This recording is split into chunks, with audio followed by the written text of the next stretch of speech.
দেখতেছি বাঘবরের রাস্তা সব পাখি, কিন্তু আমাদের অঞ্চলের রাস্তা সব কাঁচা গাতা গাতা, ওরকম গাতাটা দেয় দাও, ওইরকম গাতা আমাদের এলাকা। এখন গ্রামে গ্রামে ঘুরতেছি বাঘপুরের গলিতে গলিতে, আর আপনাদেরকে দেখাইতেছি দেখুন রাস্তা গুলিয়ে গুলিয়ে পুরো বিছানা, গুলিয়ে গুলিয়ে রাস্তা পাবে। কিন্তু আমাদের পুরো এলাকায় কোনো কাজ হয়নি। আমাদের এলাকার তা দেখাবো, তারপর বলেন আপনারা কোথায় কাজ হয়েছে। ভোট এখন কাকে দেবেন বলেন, শেরমান আলী স্যারকে না রফিকুকে না খালেক সাহেবকে। এখন যাইতে যাইতে নদীর পাশ দিয়ে যে রাস্তাটা গেছে সেই রাস্তা দিয়ে আমরা এখন যাইতেছি। যাওয়ার পর দেখুন এখানেও কাজ চলতেছে, কাজ চলার পরে ব্লকও বিছাই দিয়েছে, পুরো কাজ হইতেছে।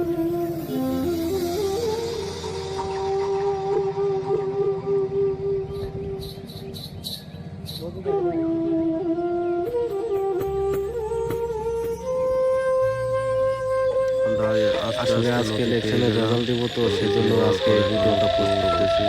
পাইতে পাইতে আমরা নদীর ঘাটে গেলাম, নাই চলে গেলাম। চলে যাওয়ার পর নদীর দেখতেছি এখানে একটা কাকু মানে অনেক নামাজ পড়তেছে।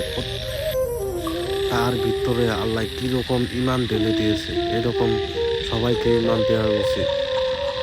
আল্লাহ আমাদের সবাইকে এরকম ইমান দেওয়ার তৌফিক দান করুন। সবাই বলুন আমি। এরকম ইমান দেখ আল্লাহ সবাই আমাদের, আল্লাহ তাদের এই কাকুকে হেফাজত করে রাখে। যাইতে যাইতে আমরা তারপর গেলাম নদীর ভিউ দেখতে। নদীর ভিউ দেখতে কত সুন্দর দেখা যাচ্ছে।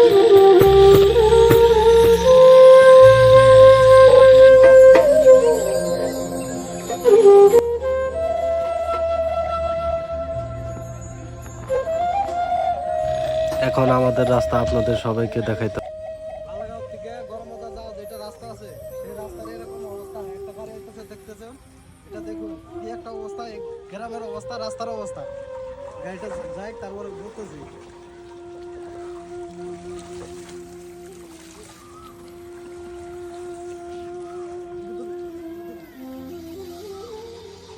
এটা যে রাস্তা, আমাদের এই জায়গায় বর্তমানে ইলেকশন আছে, ইলেকশনে ইলেকশনে পার্টিতে এরকম টাকা নষ্ট করতে কিছু হয় না, কিন্তু আমাদের এরকম রাস্তা এক গাড়ি মাটি ফেলাই দিব, তার জন্য ইলেকশনে কোনো দলের মধ্যে টাকা নাই। এখন রাইস আপনারা বলুন, আপনারা কাকে ভোট দিয়েছেন? আমি তো শেরমান আলীকে চাই। শেরমান আলী স্যার যদি জিততে পারে তাহলে এই রাস্তাটা করে দেব, তার জন্য আহ্বান রইল শেরমান আলী স্যারের উপরে। কিন্তু আপনারা হাফিজ রফিকুকে না শেরমানকে না কাকে ভোট দিয়েছেন সেটা কমেন্ট করে আপনারা জানাবেন। আর এই রাস্তাগুলো দেখে বিবেচনা করে তারপর আপনারা ভোট দিয়েছেন বলে আমি ভাবতেছি। আজকে